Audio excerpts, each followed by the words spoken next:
It's that time of the year again. I always do these ones in June. We're going to be doing the best metal albums of 2024 so far. Now, there's loads still to come, and next week, Alcest, the new one, comes out, so I'm very much looking forward to that.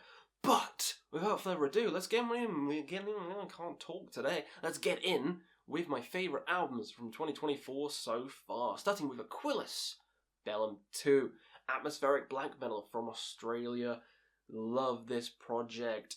It's mixing the classical music with Opeth progressive-like vibes in with the atmospheric black metal. It just works so well. You have little bits of just pure serenity and then into the furious black metal with this crazy scream, and it works. It's like peanut butter and jelly. Put it together, it's a fucking good sandwich. And this is a bloody good sandwich. Just don't eat the disc, okay? Questy says don't eat the fucking disc. Or you could if you wanted to, be on the Darwin Awards. It'll be entertaining to me. Next up, Necrot, lifeless, birth, disgusting, just dripping with filth, death metal, riffs up the wazoo. How could you not like the fact that it has a demon dong on the cover? I mean, look at him. He's got it out to show. And if you don't like demon dong, get the fuck out. Amazing album, filthy riffs, filthy album art. I know it's going to be in the end of the year, and it's definitely here in the middle of the year. Next up, Cofffins, Sinister, Oath, Japanese Death Doom. This is absolutely just crazy. I knew from the album art, I was like, let's get into something good. Heard it, and I was like, this is my favourite kind of music. Like, really slow, methodical, chunky riffs that just fucking shatter your ribcage and leave you gasping for air. Love every note. Love the crazy vocals. Love the whole atmosphere of this album. I love it to pieces. And then I checked out the rest of our catalogue and I'm like, what have I been missing? I've been missing a fucking lot. This band is insane. That's Cofffins. Next up, Inquisition. Are you ready? Veneration of medieval mysticism and cosmological violence. That's right.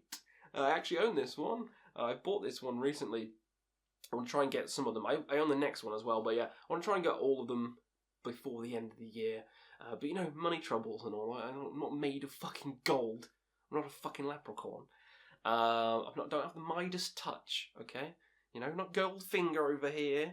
Fucking fingering some golds. But yeah, anyway, this album is just spacey. It's like Inquisition, later Inquisition. You know what you're getting yourself in for. Very atmospheric, very cosmological, as the title would say. But this is kind of stripped back. It's kind of back to basics. Sounds similar to like the first couple of albums, which I quite enjoy. Not quite as long songs, but still has the atmosphere. But I think it's very good. Next up, as I said, I own this one as well. Judas Priest, Invincible, Sheild. One of the best heavy metal albums of the year.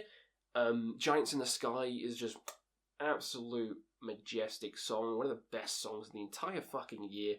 Love it to pieces. Love all the songs on this album.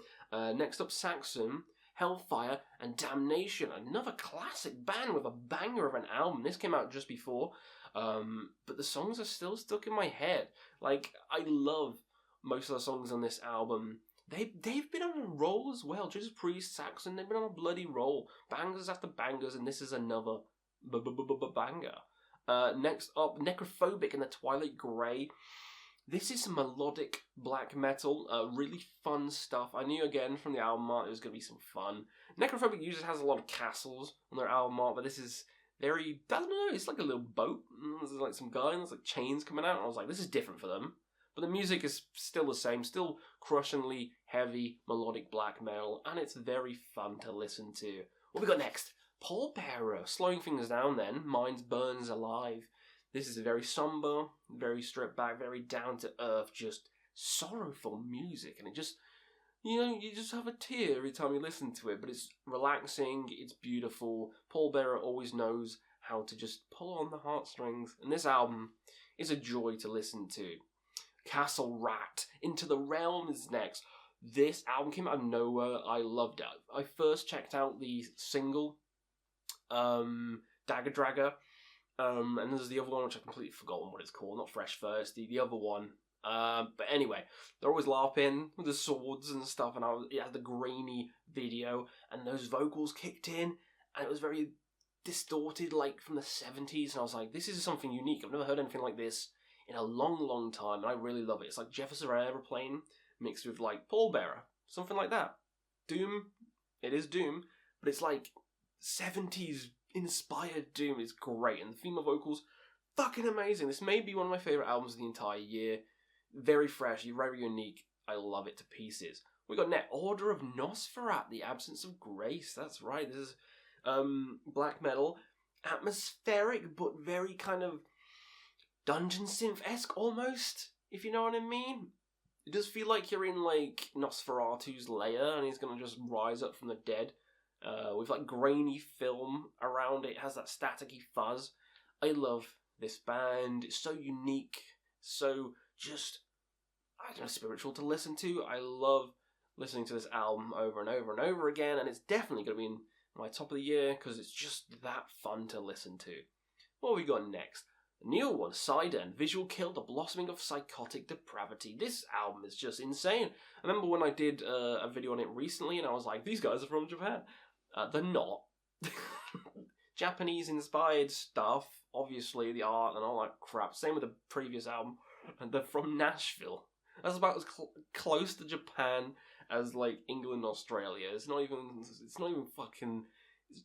close. So I don't know what I was talking about there. But, you know, Questy likes to talk out his ass. But the music, oh my god, the music's fucking furious. I love it. It's the most fun kind of black metal I've ever heard. It's just intense, but also it keeps up that punky energy throughout the whole thing. And I just fucking love it. I love everything about it. One of my favourites of the year. Mutilation, black metal cult. Mutilation classics in Les Legion Noir. Scene, the French Froggies. This album is very surprising. It's better than the last couple of Mutilation albums. Really fun music, really great riffs, and really just, I don't know, it's Mutilation, you know what to expect, but this one is probably up there with some of Mutilation's best, so I've got to give them credit. Got to talk about them on this list. Beenkeever, Der Road, weduwe. Don't never know how to pronounce that. The one with the wraith, the headless wraith on it, and it just looks like something off The Witcher. I'm going to have to cast Igni at it, or whatever. I love the album art for this. It's so fucking good. It drew me right in, and the music kept me there. Very melodic, very just interesting, and it never bored me the entire way through. It wasn't long songs. It was just the right amount.